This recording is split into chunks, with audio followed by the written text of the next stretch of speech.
You want to know what happens when liberals finally stop playing nice and start defending democracy with facts, fire, and fearlessness? Watch Senator Cory take apart Kash Patel, Trump's hand-picked loyalist, right there in a Senate hearing. This wasn't just another round of political sparring. This was the moment a liberal voice stood up and said, "Enough! Enough with the lies. Enough with the political weaponization of law enforcement. Enough with people who think loyalty to Trump outweighs loyalty to the Constitution." Mr. Patel, if I can jump right in, 12 prosecutors, career prosecutors, were involved in an investigation in prosecuting the cases against President Trump and were recently fired. Some of those that were involved in the Mar-a-Lago classified documents case. Do you know who Brett Reynolds is? Maybe, but it doesn't ring a bell at this point. So You're under oath. You have no recollection of who Brett Reynolds is? if you could provide me with a little more context, I could possibly remember. Are you aware of any plans or discussions to punish in any way, including termination, FBI agents or personnel associated with Trump investigations?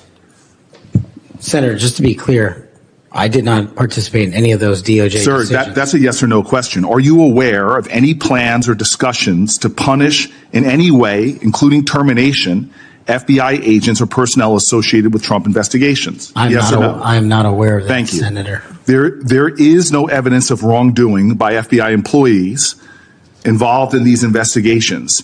If you do pursue investigations of those involved, will you commit to using standard processes, including a standard review by the FBI Inspections Division and the Inspector General? Senator, I will honor all those review processes. You will honor those review processes. Yes, Senator. If these are actions that the FBI employees, if there are actions against FBI employees that do not follow those standards process that happen before you get in, will you commit to reversing any decision prior to your arrival so that those standard processes and the standard review by the FBI Inspections Division will take place? I don't know what's going on right now over there, but I'm committed to you, Senator, and your colleagues that I will honor the internal review process of the FBI. Have you made any commitments to anyone about pursuing any investigations or targets if you are FBI director? Only violent criminals and terrorists. Have you had any conversations with anyone on the transition team about pursuing any investigations or targets? Only following the Constitution. Again, are you certain?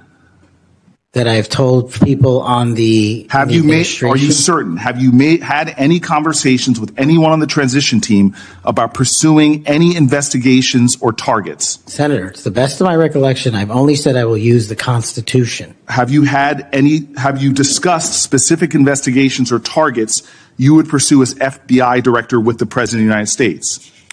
Senator, to the best of my recollection, no. Are you certain? To the best of my recollection, no.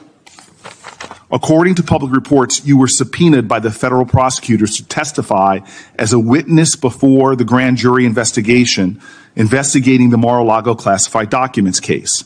And you testified before the grand jury, correct? Yes, sir.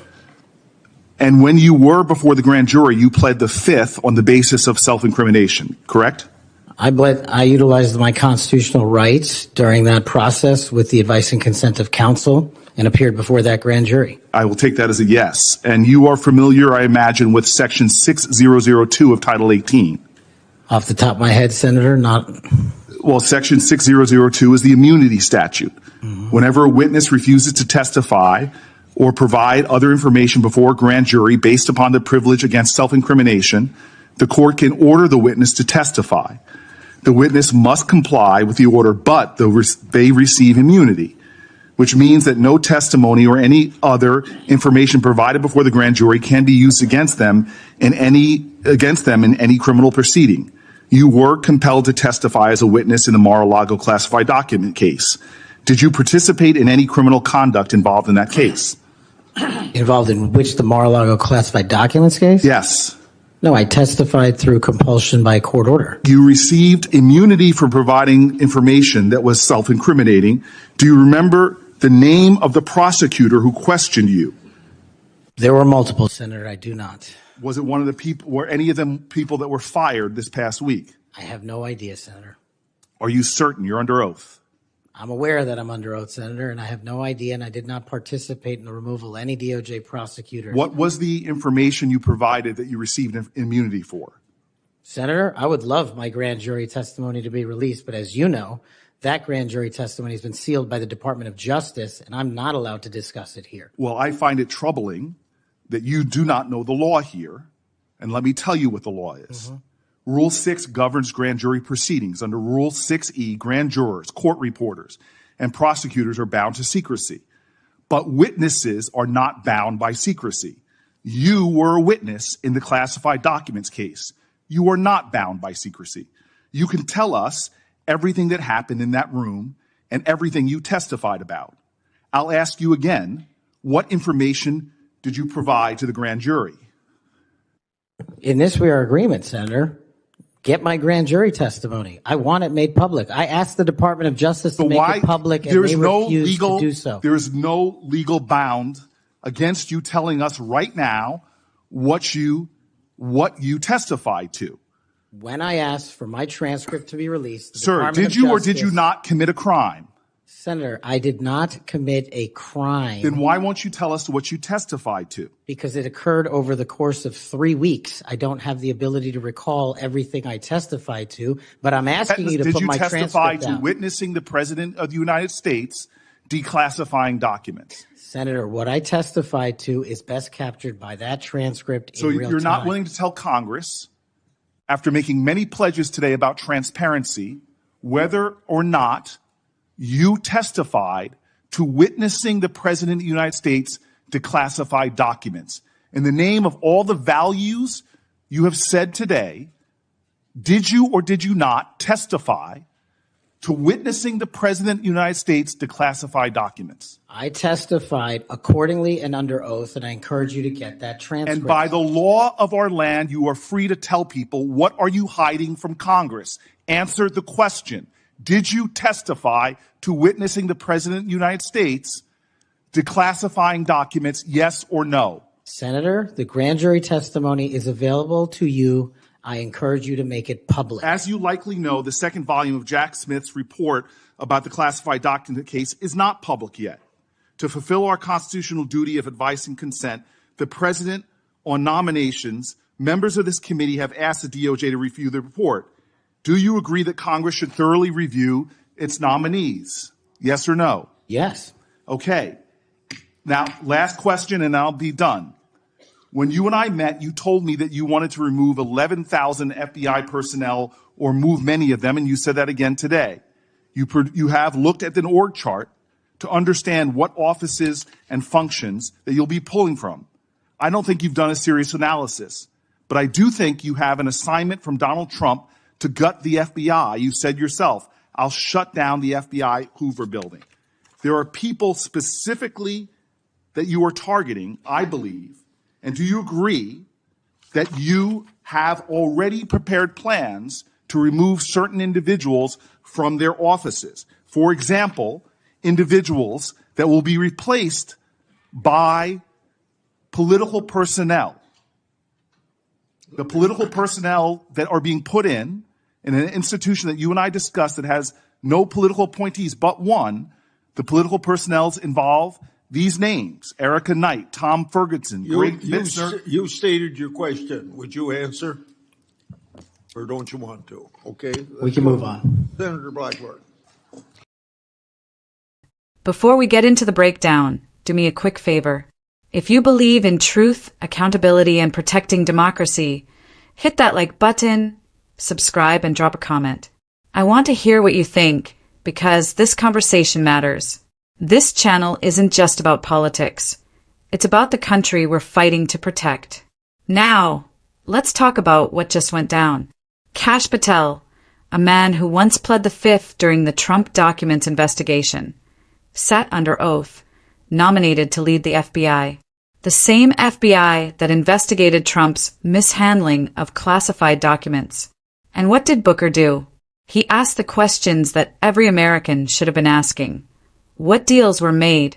Who's being fired? Who's protecting justice? And who's protecting Donald Trump? Booker started by laying out a stunning fact. 12 career prosecutors, not political appointees, not campaign staffers, but real long-term public servants, were either fired or reassigned. These are people who had worked on Trump-related investigations, including Mar-a-Lago. Booker asked Patel directly, were these firings punishment for doing their jobs? Did anyone in Trump's orbit tell him to clean house? And what did Patel do? He danced around every single question like someone who knew the truth, but didn't want to say it out loud.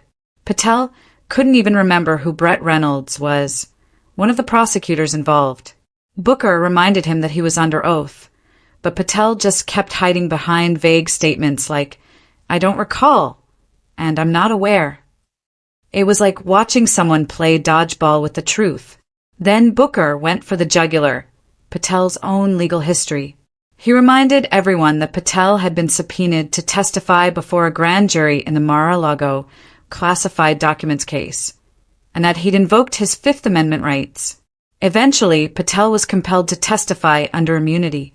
Let's be clear about what that means. Patel was forced by a court to talk, and the only reason he did was because the law protected him from having that testimony used against him in a criminal case. Booker pressed him again and again. What did you testify to? Did you witness Trump declassify documents?